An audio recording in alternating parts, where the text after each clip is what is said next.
społeczności graczy zawsze istniały jakieś podziały. Intel czy AMD? Razer czy Logitech? A w końcu PlayStation czy Nintendo? W związku ze zbliżającą się premierą Steam Decka, na którym domyślnie zainstalowane ma być Arch, zapytam wprost. Jaka jest pierwsza rzecz, jaka wam przychodzi do głowy, kiedy słyszycie słowo Linux? Hakerzy?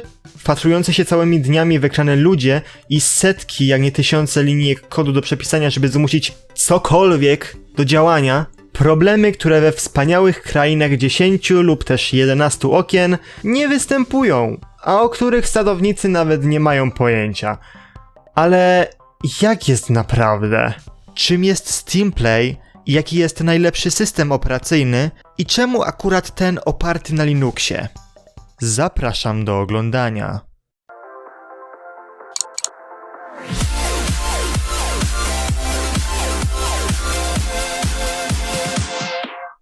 Cześć, tutaj ja Pajtek, a przynajmniej niektóre z tamtych stwierdzeń mogły być kiedyś trafne.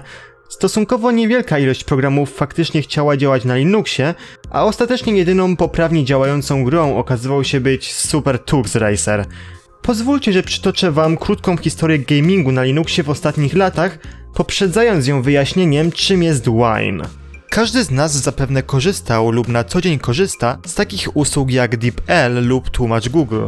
Zadaniem internetowych tłumaczy jest to, co już ich sama nazwa sugeruje. Tłumaczenie wprowadzonego przez użytkownika tekstu na inny, zrozumiały dla pewnej grupy ludzi język. Język, którego wy sami możecie nie rozumieć, ale który zostanie zrozumiany przez osobę, z którą próbujemy się porozumieć. I Wine to taki trochę tłumacz.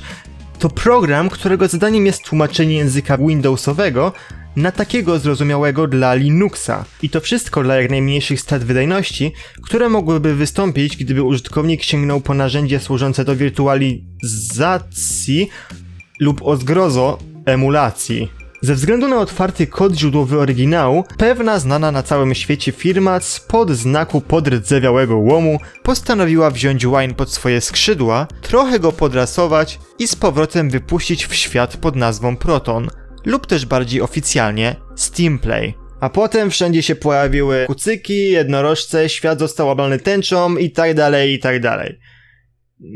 No, powiedzmy.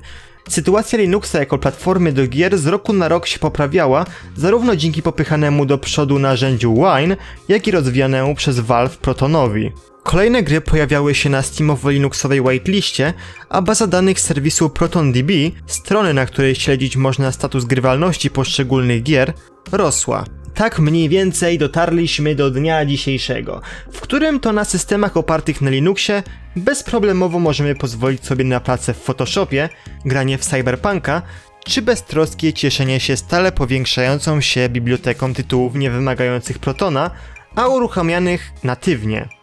Ale dobra, kogo obchodzi teoria? Benchmarki, grafika, FPS, jak jest w praktyce? W praktyce jest tak!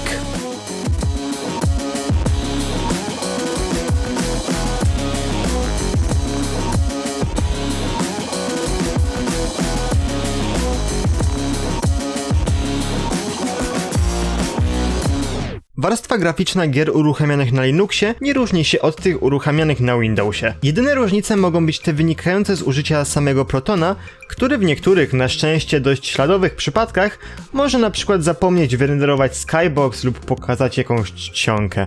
Naprawienie tego typu błędów jest zwykle kwestią wypuszczenia przez Valve jakiejś aktualizacji lub instalacji jakiejś łatki. W kwestii samej w sobie biblioteki najprostszym sposobem na sprawdzenie, jaka gra będzie działać na Linuxie, a jaka nie, będzie wyszukanie danego tytułu we wspomnianym wcześniej przeze mnie serwisie ProtonDB. Najlepszym przyjacielu każdego linuxowo-protonowego gracza. Przyjacielu, przy którym trzyma nas jedynie fakt, że czasem podpowie nam, czy instalowanie czegoś ma sens. I jak tak teraz o tym myślę, to w sumie dość słaba przyjaźń. Ludzie z całego świata mogą tam zamieszczać krótkie wpisy dotyczące grywalności danych tytułów lub nawet dołączać instrukcje, jak się pozbyć jakichś problemów, zakładając, że w ogóle takie występują. Twoim drugim, a nawet ważniejszym przyjacielem będzie Lutris. To też jest program, żeby nie było. Przed oczami macie teraz jego interfejs. Pozwala wam on organizować swoją bibliotekę, tak samo jak pobierać, instalować, a w skrajnych przypadkach nawet debugować wasze gry. W wielu przypadkach, jeżeli jakaś gra nie jest nawet dostępna natywnie na Linuxie, nie musisz się martwić o problemy z jej uruchomieniem. Lutris sam zadba o stworzenie swego rodzaju środowiska dla twojej gry oraz instalację dla niego jak najlepszej wersji Wine, wraz z odpowiednimi łatkami. Za pomocą Lutrisa w łatwy sposób zainstalujesz gry z GOGa, do którego możesz się w nim szybko zalogować, a także ściągniesz potrzebne do innych gier launchery jak Uplay, Origin, czy też Epic Games Store. Wszystko to bez otwierania przeglądarki lub innych zbędnych rzeczy. Dobra, bo tylko gadasz i gadasz, jak to jest lepiej, jak to łatwo się pozbywać problemów, a to nie brzmi ani trochę zachęcająco. Czemu miałbym niby zostawić Windowsa na rzecz tego twojego Linuxa? Przywaliłem w klawiaturę na koniec. Miło, że pytasz. Powód jest prosty. Windows zsie. Teraz mi powiedz coś, czego nie wiem. Dobra, jest parę aspektów, przy których Windows będzie lepszym wyborem. Jak na przykład wtedy, kiedy jesteście związani tak naprawdę z pakietem Adobe, z którego uruchomieniem na Linuxie bywa różnie. Photoshop działa, Illustrator w sumie też, Flash też działa, ale Premiere Pro, Adobe After Effects tutaj bywa różnie. Drugim tego typu przypadkiem może być sytuacja, kiedy chcecie korzystać ze sprzętu, do którego sterowniki albo działają jakkolwiek niezadowalająco, albo są dostępne wyłącznie dla Windowsa i wasze urządzenie nie będzie w stanie działać w ogóle. Z drugiej strony powinniście zdać sobie sprawę z paru rzeczy, też korzystając z systemu mikromiękkich, dla których warto dać szansę Linuxowi. Po pierwsze, dajcie mi chwilę. Prywatność. Ten punkt raczej nie powinien nikogo dziwić. Zarówno w najnowszej, jak i poprzedniej, królującej na największej liczbie komputerów wersji okien, znaleźć można wiele całkiem niepokojących przełączników i praktyk. Wystarczy się tylko rozejrzeć dookoła, żeby spostrzec wszechobecną walkę o prywatność, w której wielu użytkowników niestety poddaje się na samym starcie, nie widząc problemu, a zasłaniając się argumentem, że i tak nie mają nic do ukrycia. I wiecie co wam powiem? Prywatność nigdy nie powinna być opcją. Prywatność powinna być zapewniana użytkownikom domyślnie. Tak, jak jest ona zapewniana użytkownikom różnego rodzaju dystrybucji Linuxa. Może poza Androidem i Chrome OS, bo one to są takie... dziwne. Punkt drugi. Stabilność. Chyba nie ma gorszej sytuacji niż kiedy grasz sobie w ulubioną grę i już wewnętrznie czujesz, że dochodzisz do tego checkpointa, albo pracujesz nad ważnym projektem i akurat od dłuższego czasu nie save'owałeś, no bo co się może stać? No właśnie to. Systemy oparte o Linuxa, a w głównej mierze o Debiana, mimo że to dość kontrowersyjna opinia, cechuje jedna kwestia, że to właśnie one najczęściej wpasowują się w definicję słów po prostu działa. Jest taka jedna wyjątkowo prawdziwa zasada.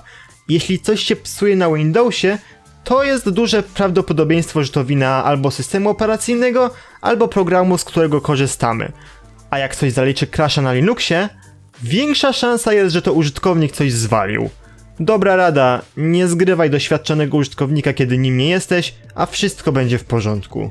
Jak to? Przecież to jest Linux, tutaj jak coś instalujesz, to musisz i tak wpisać sudo apt install i nikt ci nie każe korzystać z terminala do I to jest fakt, który nas prowadzi do punktu trzeciego. Prostota użytkowania. Od ekranu instalacji systemu, przez pierwszą konfigurację, na właściwym użytkowaniu kończąc. Instalowanie sterowników do pamięci masowej, tabletu graficznego albo światełek RGB na obudowie? Zapomnij. Wszystkie ważne sterowniki zintegrowane są z jądrem systemu, przez to nie musisz się martwić, że większość popołudnia spędzisz szukając w internecie potrzebnych ci plików, przynajmniej kiedy mowa o Pop! OS, który ma preinstalowane sterowniki NVIDIA. Ale może już skonfigurowałeś system i chcesz zainstalować Steama, OSU albo jakiś emulator, nie musisz nawet otwierać przeglądarki. Wszystko instalujesz z poziomu wbudowanego sklepu, który nie jest aż tak bezużyteczny jak Microsoft Store. A koniec końców Pop! OS w przeciwieństwie do Windowsa jest darmowy. Czy to jest niewystarczająco przekonujące? Takich punktów mógłbym wymieniać wiele, ale może wróćmy do tematu samych w sobie gier. Jest jeszcze jedna rzecz, w której wszyscy, a przynajmniej większość graczy się zgodzi. Im więcej klatek na sekundę, tym lepiej. A jak najprościej zwiększyć ich liczbę? Kupując nowy komputer? Odciążając swój komputer. To jest rzecz, której prawdopodobnie korzystając z Windowsa nie zobaczycie. Wykorzystanie procesora równe 0%. Żadnego preinstalowanego Skype'a, OneDrive'a, Teamsa czy innej aktualizującej się w tle Candy Crush sagi. Po prostu cisza i spokój. I w tym momencie również nawiązuje do głośności wentylatorów. Jeżeli chodzi o wydajność, prawda jest taka, że jak się sami nie dowiecie, to się nie dowiecie. Prawda jest taka, że jak sami nie sprawdzicie, to się nie dowiecie. Osoby, które oglądały mój film z premiery Cyberpunka 2077 mogą pamiętać, jak narzekałem na, łagodnie mówiąc, nie najlepszą sytuację kart graficznych na rynku i to, że nie mam zbyt dobrego sprzętu, żeby nagrywać, to, że wszystko mi laguje i że chcąc grać w jakkolwiek sensownym do nagrań klatkarzu, z rozdzielczością musiałem zejść nawet poniżej 720p. I wiecie co? W tej kwestii nic się nie zmieniło! Zróbmy tak. Jeśli macie jakieś pytania dotyczące grania na Linuxie lub samych w sobie systemów opartych na nim, nie wahajcie się pisać tu do mnie w komentarzach lub na Discordzie, do którego link jest zresztą w opisie.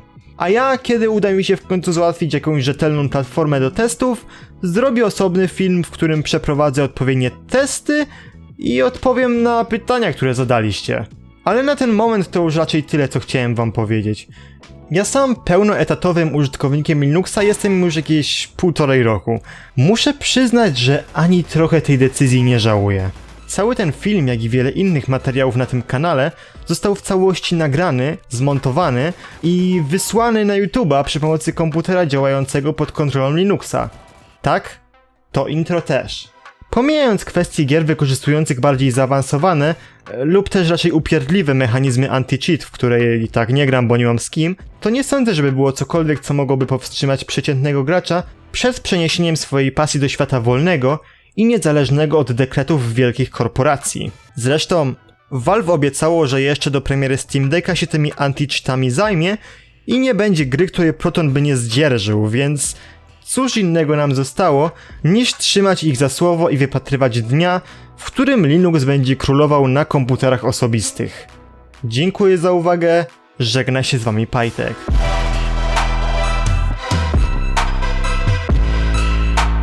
Teraz zostało to tylko zmontować.